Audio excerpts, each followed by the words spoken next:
أعوذ بالله من الشيطان الرجيم بسم الله الرحمن الرحيم.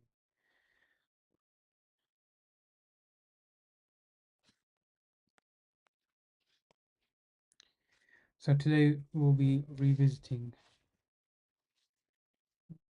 the Wisconsin card sorting test and looking at the mathematics and of course skimming through some more theory. So what we looked at was Dehane's model and Bisharo's model. So very quickly, just to recap, okay,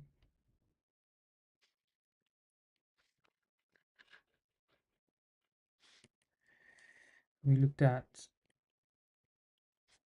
Dehane's model architecture. So the idea is isolating three components: rapid rule change after negative reward, ability to memorize tested rules so they're not used again, and ability to reason and reject some rules a priori, as in instinctively or intuitively, however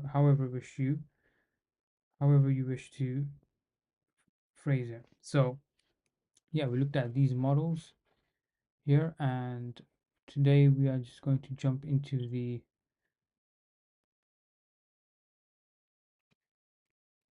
model that Bishara proposes. So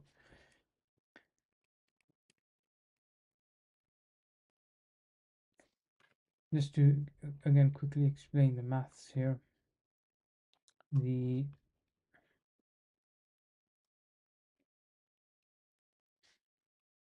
the AT here is describing the attention parameter.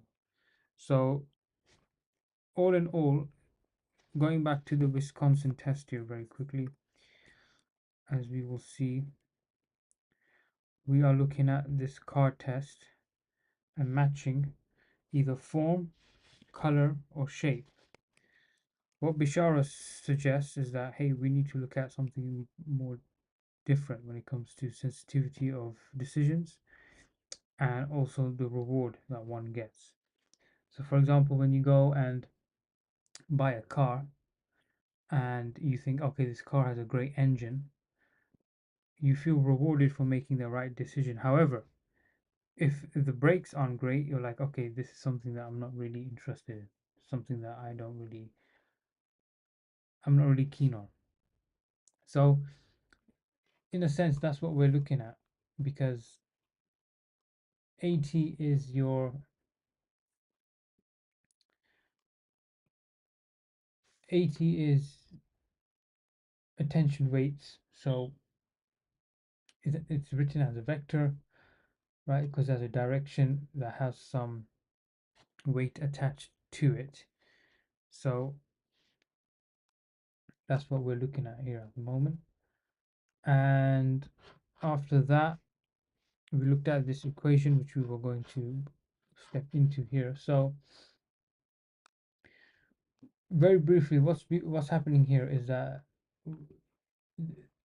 a pile to be chosen at time t is being calculated, right?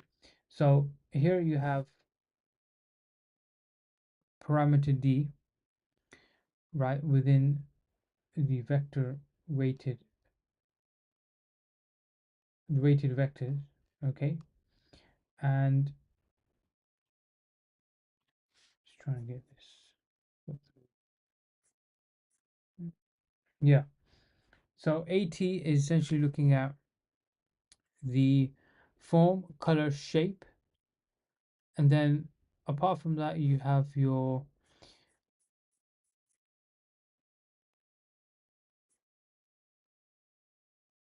D that goes on top here. So that's the decision parameter, okay? And then after that, you have your MTK. So MTK is the match vector. So when you place a card on to one of the four piles, placement matches a pile on some dimension or others. So that's encoded as 010101. Okay, example, if your chosen pile matches a card by color only, then MTK is 100. If it matches by form and number, then MTK is 011. So example is you try a password guess and system tells you two characters are correct. That tells you which parts have matched. Okay. Next you have here is unambiguous, right? Unambiguous. Yeah, so next you have here is looking at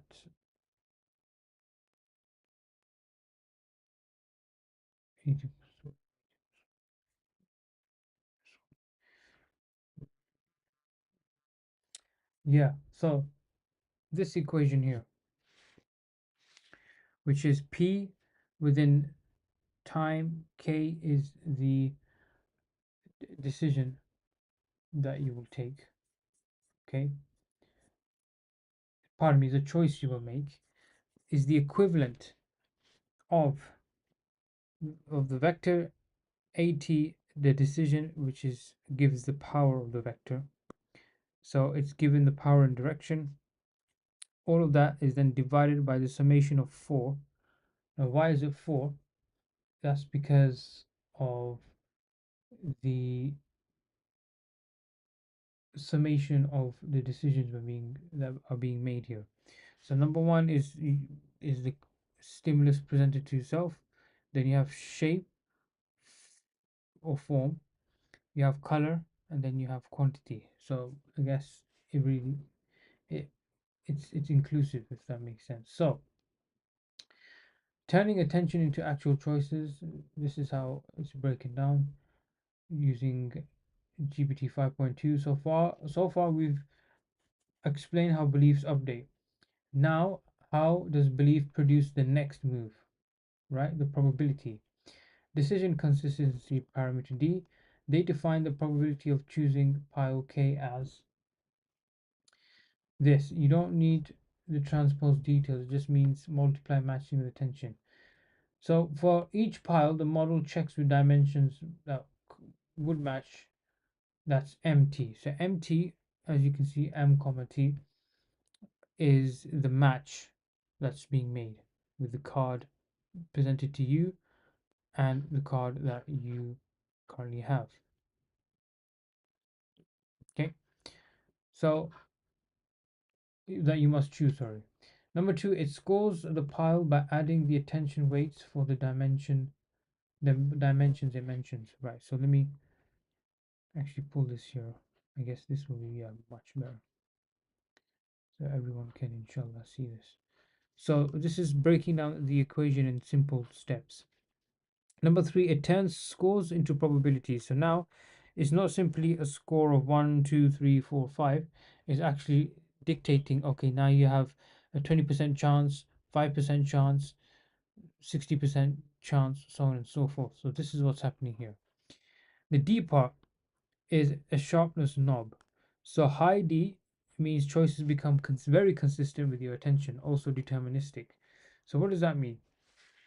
So if I, for example, choose to walk in the kitchen when food is being made and I smell something delicious being cooked, there's a very high probability that something is being cooked on the cooker, in the oven, so on and so forth. So that's what that essentially means. And then you're looking at low D. So low D is choices become random or noisy. So very quickly, I'll pull up signal detection theory. I did my research here on the vestibular system. Signal detection theory by Sweats here. So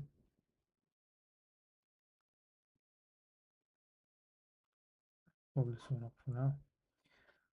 So signal detection theory is a means to measure the ability to differentiate before information bearing patterns called stimulus in living organisms and signal machines like us essentially. And then random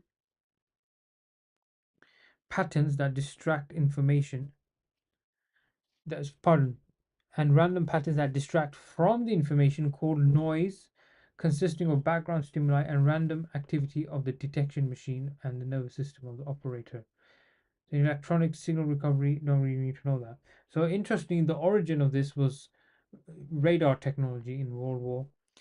shortly after World War II. So as you can see here, Sweats and Green, they wrote about this extensively. So very interesting for those looking to read more into signal detection theory, noise, concept of noise, and idea of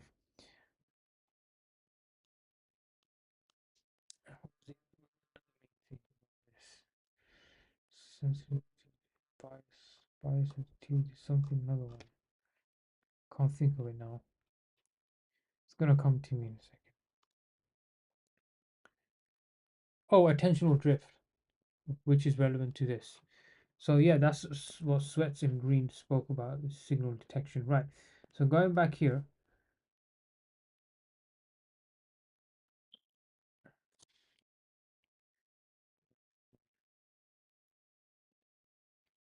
right. So real life examples of D. Hi D. You know the rule is probably color, as so you almost pick the color match. Even Lodi, even when you kind of know, you still pick weird options. Distracted, impulsive, inconsistent. So this is very common, believe it or not, when people go shopping. There's a whole study of commerce called retail management. They design the shops in a certain way. They have merchandisers who put things in the window shops in a certain way. They put colors and music and lights, and they create this whole environment where there's so much noise literally going into you and around you that you impulsively do end up buying something, or you are impulsive in making decisions. It's quite a common thing. Step E, the tricky part: ambiguous feedback in F. Sometimes a feedback doesn't uniquely tell you the rule. For example, you place a card and it matches the pile on two dimensions, say color and number. If you get right which rule is correct, it could be either. So it's not necessarily strictly one rule, for example, right? It could be both. So it's ambiguous feedback. So Bishara adds F is how focused your interpretation of feedback is when it's ambiguous, which means it's open to one interpretation. Yeah, to more than one interpretation. They define ST, for example, ambiguous. They define ST for ambiguous cases so that current attention bias is how you interpret feedback. So if, for example, S is small, what's S again? ST. Let's go back here. Can I? Can't zoom in. ST is feedback, is unambiguous and right. So that's MTK. What's MTK? K is the choice made.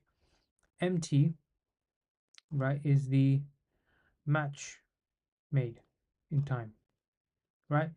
So feedback, ST is feedback. If feedback is unambiguous and wrong, 1111 minus the match. So that's how it's being worked here, computationally speaking. Right, I realize most cannot see this, so I'll zoom in here. Okay, bismillah. So apart from this, yeah, so ST for ambiguous cases so that current attention biases how you interpret feedback.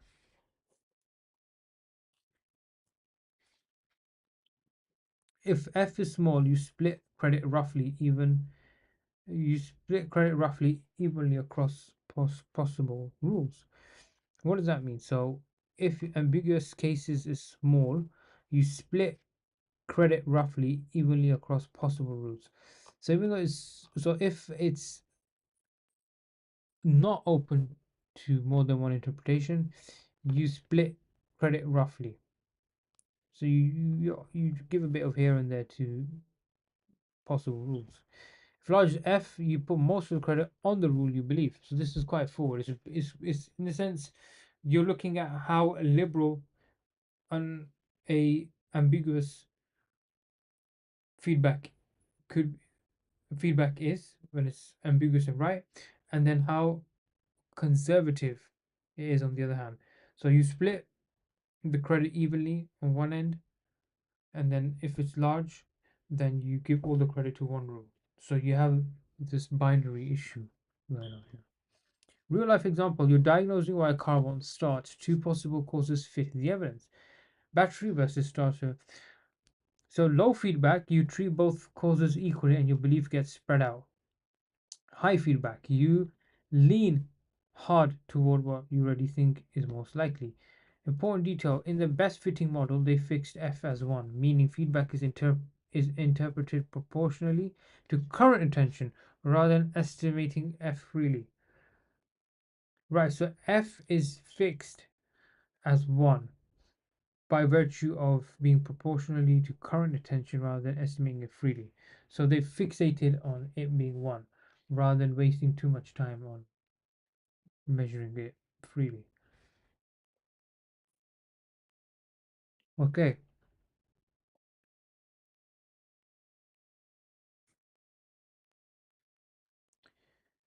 right, three parameters you talk about most. R is reward in learning speed, how fast you look onto a route when you get right. P is punishment shifting speed, how fast you abandon the rule when you get wrong. And D is decision consistency, you how reliably your choices follow what you currently believe. So choices and belief, decision consistency, abandoning wrong rule, punishment, lock into correct rule, that's reward. It's quite straightforward. So that's what the equation sums up. In fact, I'm gonna write it down anyway.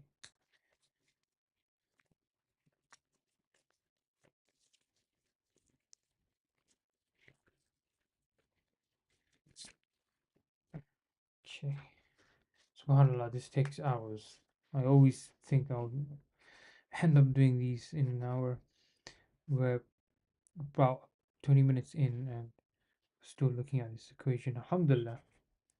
So MT of choice, match made in time of the choice, times the vector direction of decision divided by summation of 4 weights equal to 1, and MT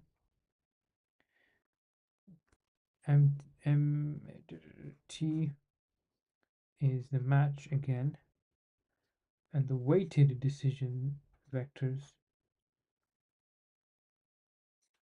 at the bottom. Right. So this is what we're looking at. Okay.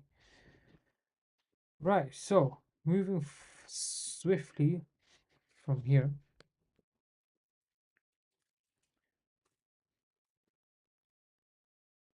we have this. So MTKI, looking at if the card presented if the presented card matches target K on dimension I. Dimension is what? Again, color, form, number. So all of that is equivalent to 1 if it approves of and complements all of this. All of this. If not, then it's otherwise. So presented card, red triangle. So match within time. K is choice made of that, and then I is the dimension. It's a red triangle as I mentioned. So we're looking at the color here. Right. These are just again putting in values to explain it as an example. That's learning from feedback. So one negative rule would be 80 attention parameter reward sensitivity, punishment sensitivity, and attentional focus. Right, okay. Part two.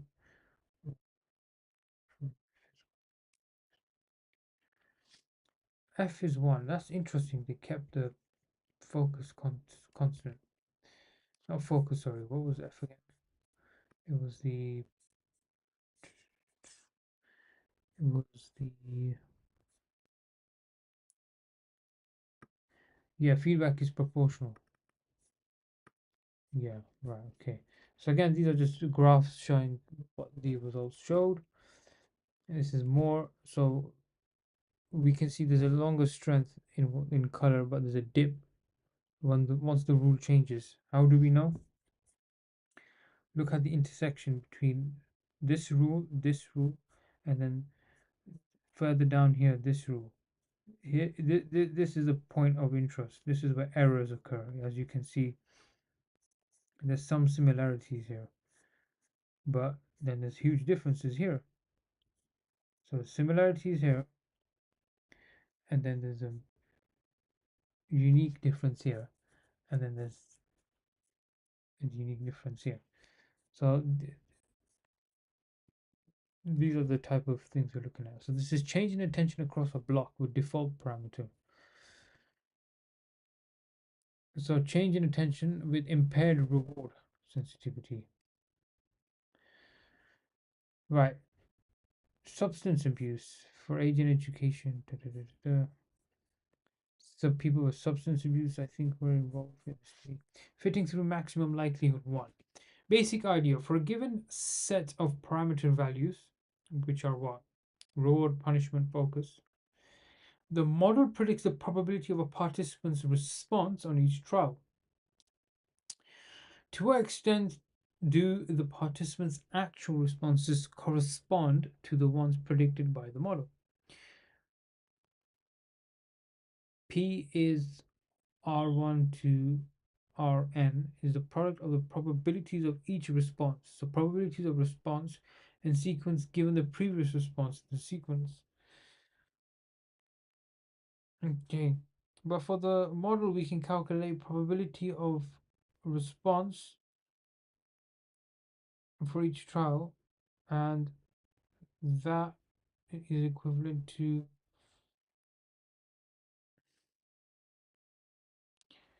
this is, I'm not familiar with what this is.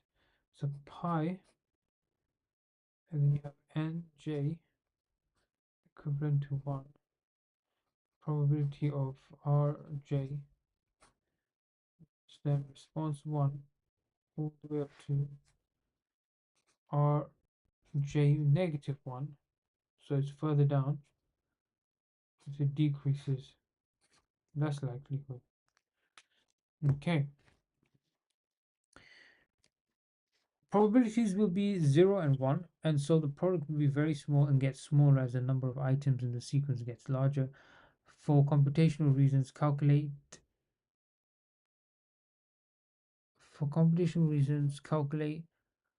LNP. Recall the log of a product, sum of the logs of the elements. Log of a product is the sum of the log of the elements. Recall that log of a number between 0 and 1 will be negative.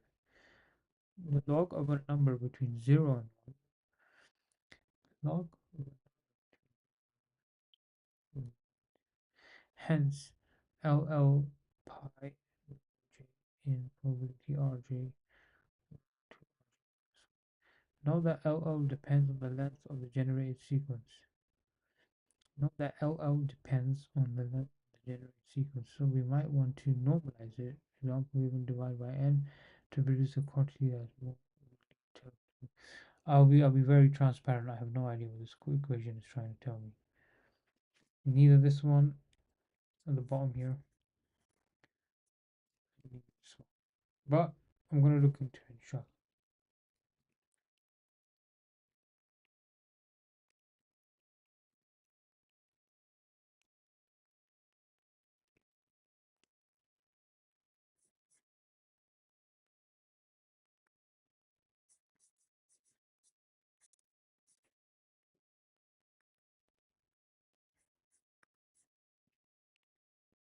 Right, Sudan Cooper's model looks interesting. I remember studying this a couple of years ago in 2024. So, supervisory system, contention scheduling here. Okay, and so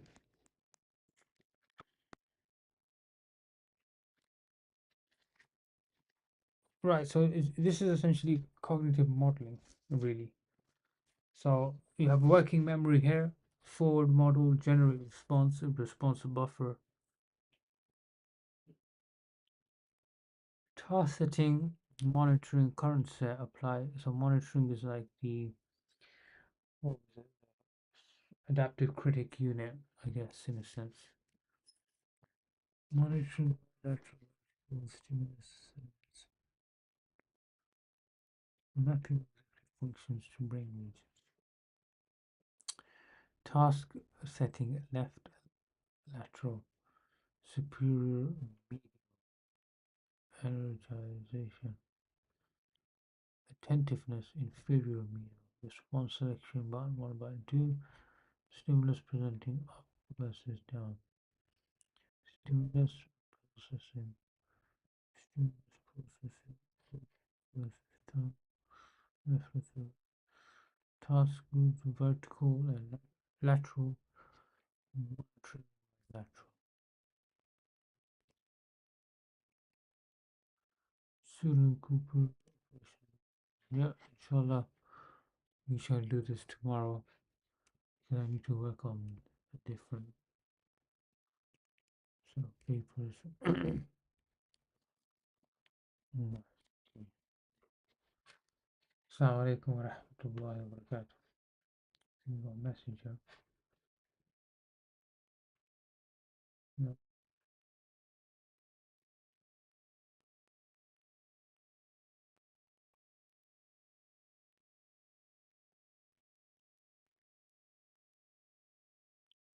right, okay.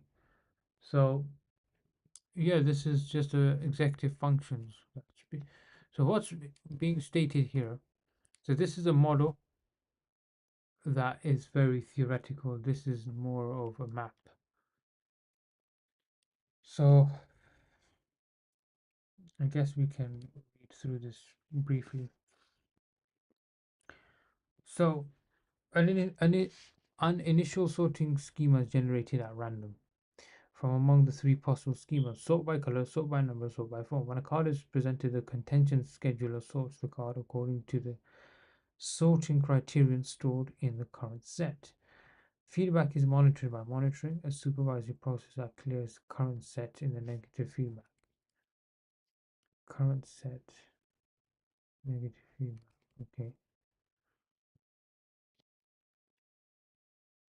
Feedback is monitored by monitoring supervisory process that clears current set in the event of a negative feedback.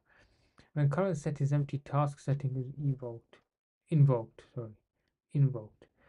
This gathers details of previous successful sorting attempts stored in working memory and generates a new potential sorting rule that has no. If there is more than one possible choice of rule consistent with current task setting, chooses a random task setting.